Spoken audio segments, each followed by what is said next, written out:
Welcome to 100% Alive, the show where you overcome your fears, your frustrations, and your failures to do what you never thought possible. I'm Dr. Lauren Murfield, and I'm your host.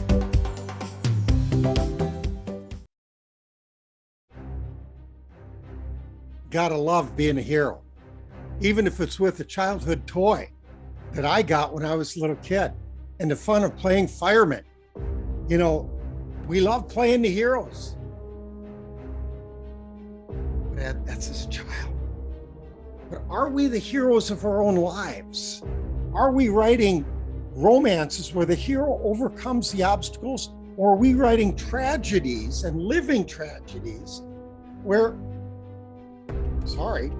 somebody else taking that role, where we need someone else to rescue us? Well, welcome back. I'm Dr. Lauren Murfield, and we're here today to talk about becoming the hero of your own story by living 100% alive. You know, I had a lot of fun with this, and as you can see, I'm kind of sentimental. I like to keep the things that meant a lot to me as a kid. So when we're writing our own movie, like we are now, let me just get another prop out here. When we're doing this, and it's first take, second take, and we're directing it. You know, the fun part is we get to choose the outcome. I can hear some people say, what? God's getting in control of my life. Is he?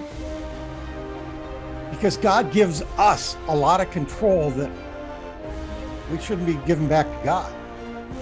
We can determine to live 100% alive. In fact, that's what he's called us to do. Called us to live more abundantly. Called us to transform our thinking. God doesn't call us to be losers. God doesn't call us to be victims. And you know, I had a hard time understanding that. I was expecting God to give it to me. You know what he was really telling me? Lauren, I've given you several things. It's up to you to take it and run with it. It's up to you to stand up and work for it. Now, this is phenomenal. I love this thing. It was a childhood toy. If I really wanted to have been a fireman, I could have taken action to do it. I wasn't waiting for God or someone else to come in and say, hey, Lauren, this is what you need to do. But unfortunately, I was waiting for too many things to come to me. I was living outside in, not inside out. Until I pivoted and went back to college to become a college professor.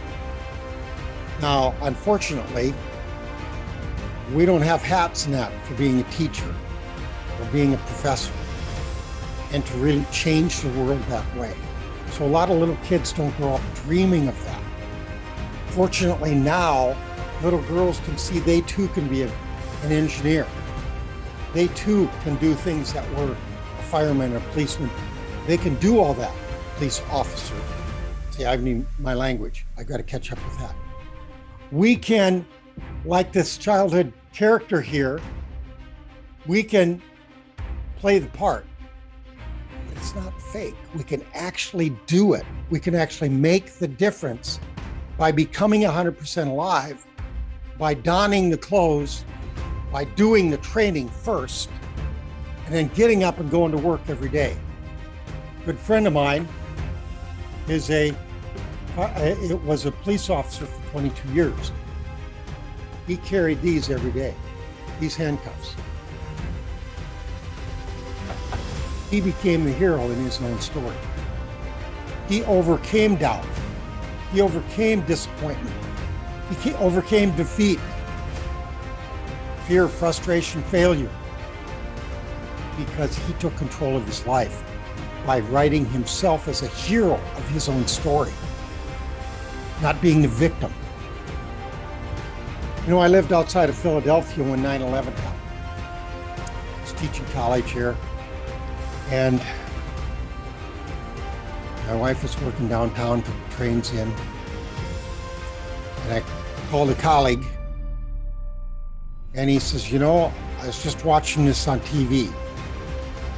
Sure enough, this first coverage of when the first plane flew into the Twin Towers. I flipped on the TV, let him go, and I watched as the second plane flew into the tower. To that horrible end.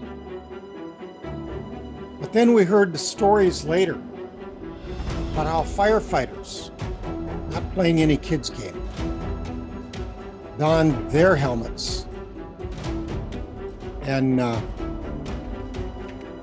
their gear, trudged up the steps, helping people out, trying to save lives, and they did. They couldn't save them all, just as we can't save them all. But unfortunately, many of those firefighters died when the towers collapsed. 5 weeks later, my wife and I purposely went to New York City to see the devastation. Not in a ghoulish way, but an appreciation for the heroes that were there. And we saw the wall of memory at that one hospital where people were searching for their loved ones. And we grieved for those that were lost. We walked by a fire station where they grieved their loss. And so when I've had the opportunity, I bought the hat, remembering those heroes, remembering them and the difference they made and sacrificing their life. We get to play the hero who overcomes the obstacles.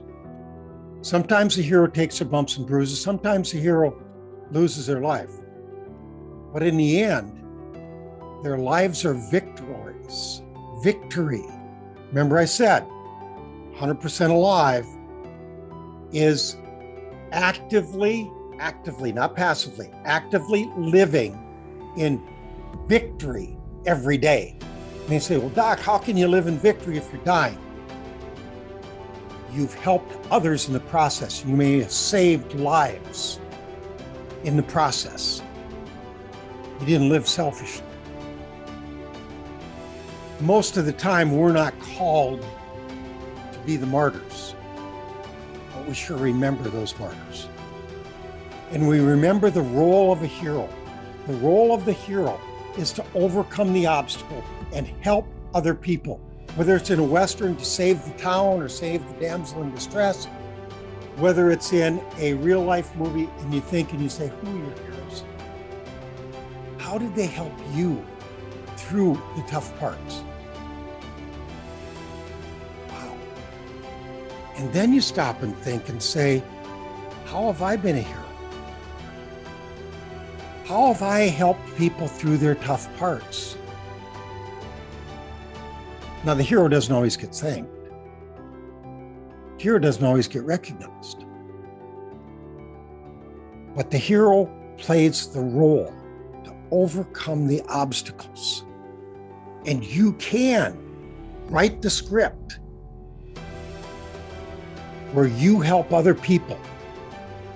But in the process, you are helping yourself. You are overcoming your own obstacles that are planted right here in that mindset of blame and shame and victimhood. Those seeds are planted in poor decisions, in that scarcity, in that world of saying, I'm waiting for somebody else to do what I need. That passive lifestyle. Instead, you become the active hero. Isn't that exciting? You have the possibilities when you get out of that primary reptilian brain and move into the neocortex, the executive logical brain, and say, I see what's possible. And a lot of opportunity comes by simply making myself available. Here am I, send me. Remember that from the Bible. That's what's important. We become the hero of our own story. And then we can seek to help others, not in saying, hey, what? Let me be the hero here. Nope, I'm the hero. No, it's not arrogant that way at all. Not at all. Living 100% alive might be saying, can I help you? Or how can I help you today? That's what's valuable. That is what changes the world. And if you've gone through some real troubles in life, you probably know a number of people that were your heroes. And I know when I was a college professor, I taught public speaking, we had a speech of tribute where they talked about their heroes, talked about those people that made a difference in their lives. And that gratefulness, that gratitude changes us. It changes the chemicals in our body. It changes our actions, because try being mean when you're fully grateful. It's kind of not going to happen. It's hard to do. So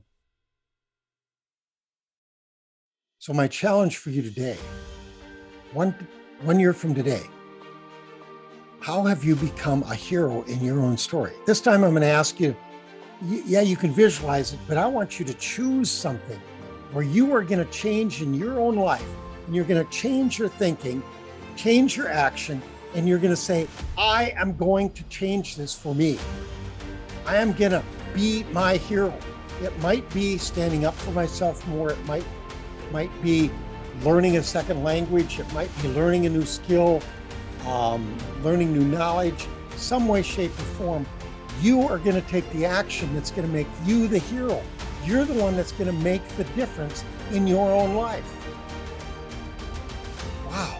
When you look at that, when you think about it, that's exciting. That's living 100% alive. Notice the energy you get when you think about what you're going to do with one little step each day that becomes a huge transformation, huge pivot that makes the difference in your life. You become the hero, not the villain, not the victim, the hero. And we all love the hero. But for our own life, we'll talk about becoming a hero in other people's lives. That's another matter. And be the reluctant hero there. You don't have to claim the spot. You don't have to come back and say, well, I was the one that did that. That's not living 100% alive. Living 100% alive is saying, I know what I need. I'm going to go out and do it. And if I need help, I'm going to ask for help. But not for them to do it, them to train me. Notice what that does. Notice when we're the hero, how we've made a difference. And let's go back to 9/11. There was a number of heroes. There's heroes on that plane that crashed in Pennsylvania. Why? How many lives did they save by sacrificing their own? In a way, as a hero, we sacrifice. We sacrifice for the best. And sometimes we sacrifice the garbage in our life to do what's best. Sometimes we sacrifice our selfish concerns for what's the best of everybody else. But be the hero in your own life. Do what you need to do to overcome the obstacles. Sacrifice what's been for what you still want to have.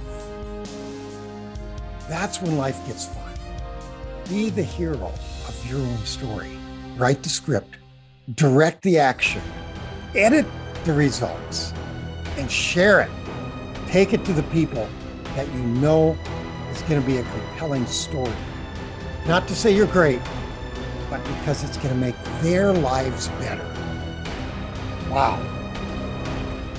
You know what? That's a cut. I'm Lauren Murfield, and I'm here to help you live 100%.